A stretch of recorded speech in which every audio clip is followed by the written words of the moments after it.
Hello again, I'm Leslie Davis, founder and president of the Earth Protector Group. You know about the Earth Protectors. We're the company that people are Earth Protectors, or they're trying to steal the logo and name, battling them all the time. But you know, I'm here to address you on serious issues, actually 2 or 3. One is going to be the drug war and the fluoride in the water problem and this political system. I want to tell you now that the people in power, they've got it all wrong about how to deal with the murder of George Floyd and the whole unrest over that, because nothing is going to change. All they're doing now is suggesting some stalling methods. Civil rights, we're going to investigate the police department. They're doing all things in place that are going to take months or years to correct. But the main problem of this whole thing is the drug war. And as long as the drug war continues, no black person in America is going to be safe, because the drug war is what's used for the probable cause, to throw the kids down on the sidewalk, to stop people in their cars and search all their stuff because they're looking for drugs, which is none of their business. They're a bunch of busybodies. In Portugal, they decriminalized all the drugs. If people want to use them, they use them. Crime has gone down dramatically. And that's one of the things that has to be settled now before all the unrest settles, specifically to stop the drug war. But where did the drug war come from, and what was the reason for it? So you need to know that piece of information first. So let me tell you exactly when the drug war started and how it started.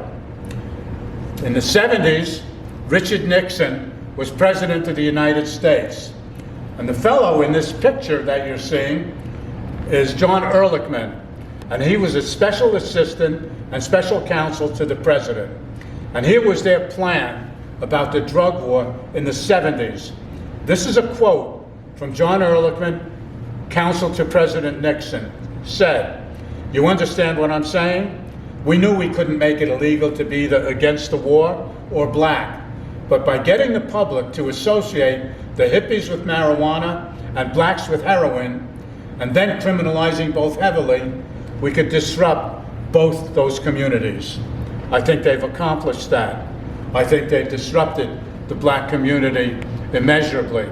And we need to stop this drug war. People bring up the issues that, well, what about alcohol, and what about this, what about that? I want you to stay focused. Now, I've been working on this stuff for 36 years, and I think most of you watching are probably not even 36 years old. So I've worked with the state, whether it's Pollution Control Agency, Department of Natural Resources, and I can tell you, none of them can be trusted. The liars at the legislature, whether it was the House Transportation Finance Committee, headed up by Frank Orenstein, lied about having a hearing about my money plan. Whether it's the City Council, the Hennepin County Board, lied. Matter of fact, they lied so bad that they had to drag me out of one of the county board meetings when I objected to the way they were running things. So they can't be trusted. And what they're doing now, the governor and his puppet lieutenant governor, Ms. Flanagan, they're just stalling for time now, hoping this will blow over, just like they've done in the old days. Stall for time, people will cool off, it'll go over, and then they'll forget about George Floyd. I'm not going to forget about George Floyd because he's a victim of the drug war. They're going to try to say all kinds of negative things about George Floyd, but don't believe any of them. If he wanted to do drugs, or he did drugs, or he does drugs, whatever it is, it's none of their business. They're busybodies. When Richard Nixon was president, he wanted to divide the black community because that was where he thought he could get some strength or some votes, and that's what the purpose of the drug war was and is today, in order for the police to have blanket authority to go after you under suspicion of drugs. Oh, he reached for his waistband, or he had something in his hat, or he had something on his back. Well, that's none of their business. If people want to do drugs, they want to grow a plant and cook with it or eat with it, that's none of their business. So before all this dies down, I want you all to be aware that this needs to be not or change systemic racism. What does that mean, to change systemic racism? If a black doesn't want to like a white, or a white doesn't want to like they don't have to. You don't have to like black people, but you don't kill them. You don't prevent them from their livelihood. You don't damage their children by closing the schools and taking them out of the schools on some false pandemic. You know, the governor says we're going to have a curfew. And if you don't obey the curfew, that means you're one of these domestic terrorists. Well, I don't observe the curfew, and I don't think anybody would call me a domestic terrorist. He's the domestic terrorist. He's the person that shut down the schools and ordered the lockdown of people in their house. Now, what's the purpose of locking people down in their house? Just to assert your power. That's what they're trying to do, so that Bill Gates can sell his vaccines. I know you don't believe that because you haven't studied the issue. But there's plenty of information about what Bill Gates and his people are trying to do to get everybody vaccinated. I don't get vaccinated. My daughter didn't vaccinate my grandchildren, and everybody's fine and healthy and doing well. If you want a vaccination, you should be able to get one. But they don't want you to think for yourself. So they've taken over. They tell you when you can get up, when you can go to sleep, and now they have this phony curfew because they can't get people under control. So they have to bring in more military and put in curfews in place. Don't trust them for a second. Don't trust Governor Flanagan, Lieutenant Governor Flanagan, just because she's a Native American woman. They put her up there to talk about minority issues and all of that. She's part of the problem.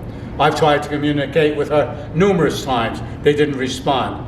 I've contacted the governor's office numerous times. But Jay-Z, the rapper, whom he's absolutely nothing to any of us, all he is just some millionaire rapper. Good, I have nothing against him. I think he's good, smart, and a good businessman, and a good rapper. But the governor takes his call.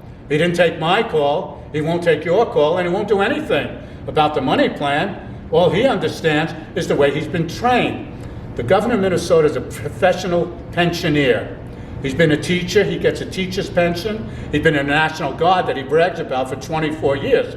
Well, that's, what big accomplishment is that, to be in the National Guard for 24 years? You're getting a check from them, and he'll get a pension from them. And then he was a congressman, and he'll get a pension from there. And now he's the governor, and the way the pension plans work, the highest level that you were at, which is the over 100, maybe $130,000 or $50,000 that he gets as governor, plus probably a quarter or $500,000 for staff and people to drive him around in a vehicle, probably a $500,000 deal, and he'll get a pension from that.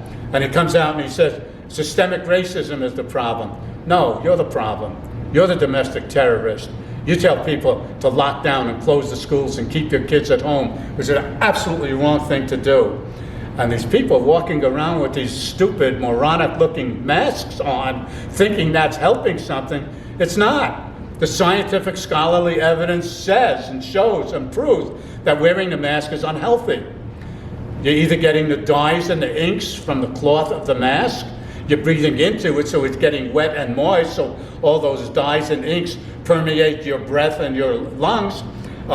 It inhibits your breathing, which damages your immune system. So you think that that mask is protecting you. They said, well, it's protecting your neighbors. That's a bunch of crap. They're trying to tell us we're all in this together and protect your neighbor and you're killing grandma. I'm not in it. I'm not in it together. Unless you're in it for real freedom, which is freedom to do what you want, You want to grow a plant and smoke it or eat it? Do it. If you want to use marijuana or other chemicals and stuff, that's not the government's business. That's not governance. So where can you find any place in the Constitution, the Bill of Rights, or all the other things, all the people quote about, anything about that you can't legalize drugs or use drugs or whatever else you want, unless, of course, you're part of the Rockefeller medical system, and they can then prescribe the drugs or the marijuana or all the other chemicals.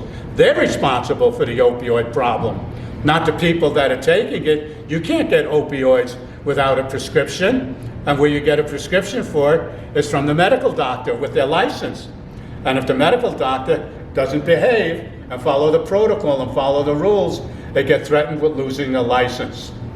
So back to, again, the drug war under the Richard Nixon thing, I know all about that.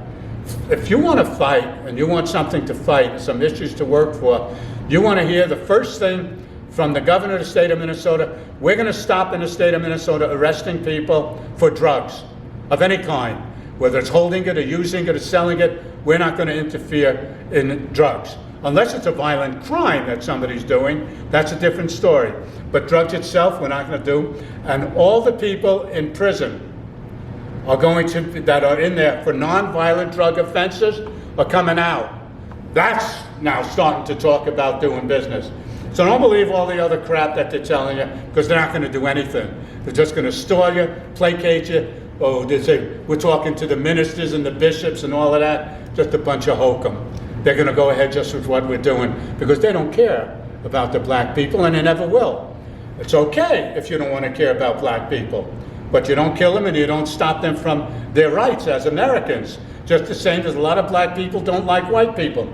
That's cool, but don't beat me up and don't whack me in the head on the bus like they do by a bunch of kids. So let's try to get along together. Well, let's not try, let's just do it. And be strong and be smart, but don't trust them at all. Councilman, I don't care if he's black or white or the son of the Attorney General. You can't trust any of them. You got Cunningham and Ellison, the two black councilmen. They'll burn the black people before a white person will. And you can take my word for that, because they're doing it on the Upper Harbor Terminal. So I'm going to wrap it up for now and let you know that I know what the solutions are that need to begin to be implemented. And they're not going to do that. They want to come into the public and tell them, oh, you know, Jay-Z called and he said it's cool, man. You want to listen to that crap? Or you want to get with me and be an earth protector? Don't be a wimpy, wussy person going along because Flanagan has some kind of Indian heritage or the Governor Bulldog has some kind of other agenda. They're liars and cheaters. They have been, they will be, and we're the earth protectors. Stay strong and give me a call.